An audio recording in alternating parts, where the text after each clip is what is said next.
Allah Akbar. I guess subconsciously you start thinking in your head, you know, all Muslims are bad people.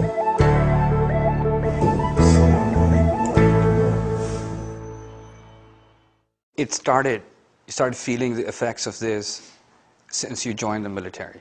Yeah, I'd say within the first week, there was definitely a sense of me being different.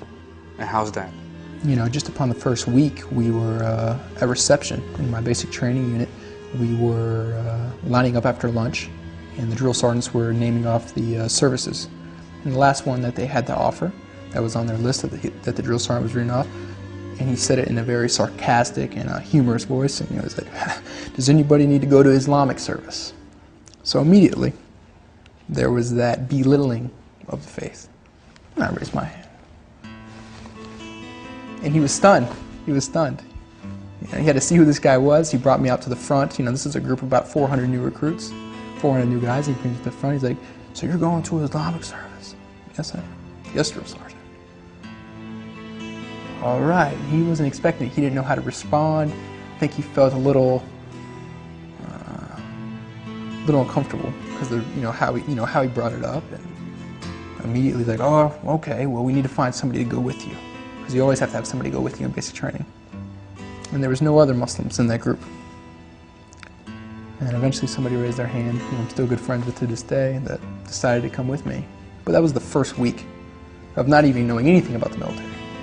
My first couple days there was this sense of being out of place in the way they looked upon me, you know. These guys in that unit who were there.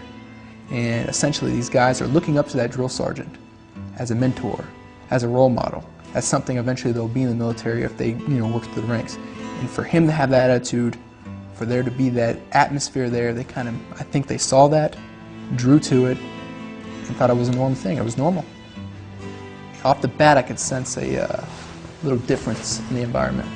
So the other recruits picked up on that?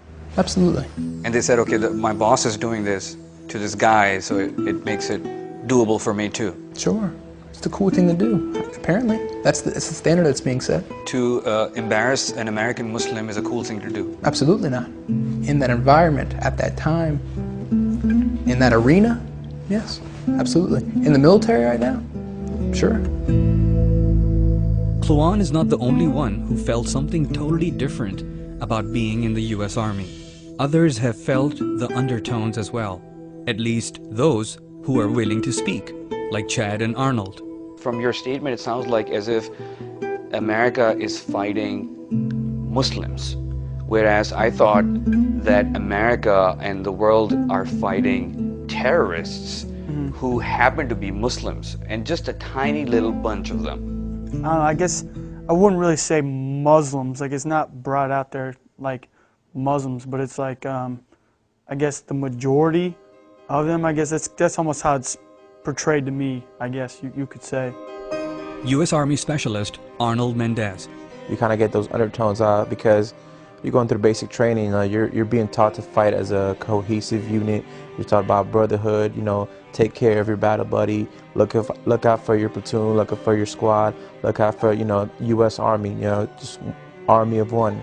And then you have to come together against someone. And even though they might not come out and say we're gonna go fight Muslims, but we're two wars right now that we're fighting, and they make you feel like you're fighting against Muslims, even if they don't say those words. That's kind of like the undertones of everything that we do and everything that they say.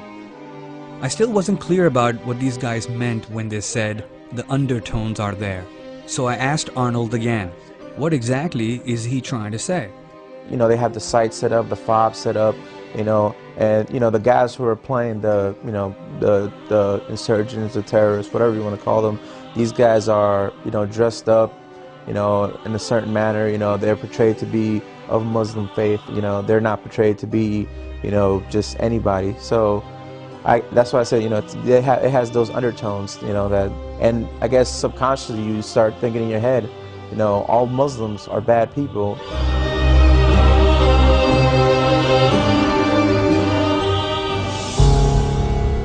And these are the guys who who will be deployed to Afghanistan or Iraq, predominantly Muslim countries, and they have no idea how to differentiate between a terrorist and a regular Muslim guy or a woman. Absolutely. I think to me that's terrifying, and it's almost hard for me to fathom to think that, you know, and not to say that all soldiers are feeling like that. Not all soldiers see it that way, but as most soldiers, I believe, have that perception of Islam and radicalism. They're one in their eyes. So I put the same questions to Kluan's commander at Fort Hood, Captain Christopher Arata. He says there are good and bad people in all faith groups, but we just can't label an entire demographic just because of a few bad people. Do you think all Muslims are terrorists? Absolutely not. You know, it's again, it's just one of those silly notions that, you know, people come up with. It's you know, a small percentage of Muslims, you know, are, you know, what we consider, you know, insurgents. You know, anti-Iraqi or anti-Afghan forces, or you know, absolutely, they do exist. I mean, there's no question about that. Absolutely.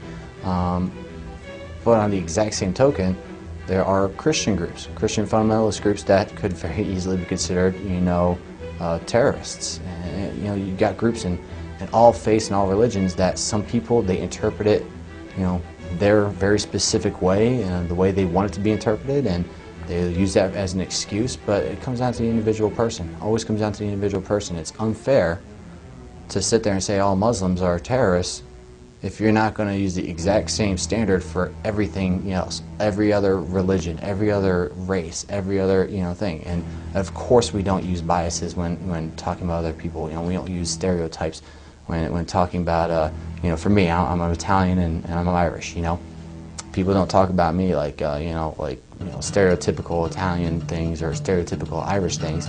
They just take me for who I am.